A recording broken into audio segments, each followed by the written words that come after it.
அம்பாறை மாவட்டம் காரைதீவு பகுதியில் ராணுவ முகாம் அமைந்திருந்த காணி 35 வருடங்களுக்கு பின்னர் காரைதீவு பிரதேச தவிசாளரிடம் உத்தியோகபூர்வமாக கையளிக்கப்பட்டது.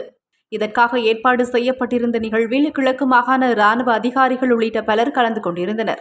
1990ஆம் ஆண்டு முதல் காரைதீவு பகுதியில் அரை ஏக்கர் நிலப்பரப்பில் இந்த ராணுவ முகாம் இயங்கி வந்துள்ளது. காரைதீவு பிரதேச சபை மற்றும் பிரதேச செயலகம் ஆகியவற்றுக்கு சொந்தமான காணியிலேயே குறித்த ராணுவ முகாம் அமைந்திருந்தது. இதனால் கடந்த 35 வருடங்களுக்கு முன்பு குறித்த பகுதியிலிருந்து பிரதேச சபையும் பொது நூலகமும் வேறு இடத்திற்கு மாற்றப்பட்டிருந்தன. வடக்கு மற்றும் கிழக்கு மாகாணங்களில் உள்ள ராணுவ முகாம்களின் எண்ணிக்கையை மட்டுப்படுத்தும் நோக்கில் அரசாங்கம் எடுத்த அமைச்சரவை தீர்மானத்தின் பிரகாரம் இந்த ராணுவ முகாம் அகற்றப்பட்டதாக கூறப்படுகிறது. மேலும் அப்பகுதியில் உள்ள இன்னும் சில ராணுவ முகாம்களை கட்டம் கட்டமாக அகற்ற நடவடிக்கை எடுக்கப்பட இருப்பதாகவும் தெரிவிக்கப்படுகின்றது.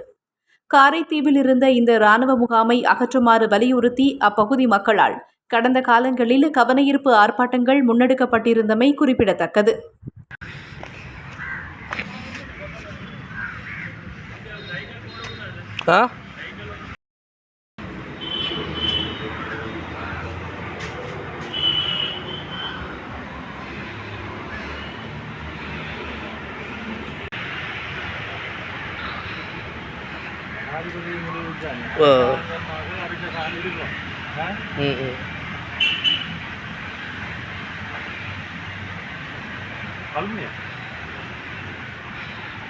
நீங்கள் புதாடா புத்தியா இல்லை புத்தியான்னு செய்யல இதானா மிலிட்ரியா மிலிட்ரியா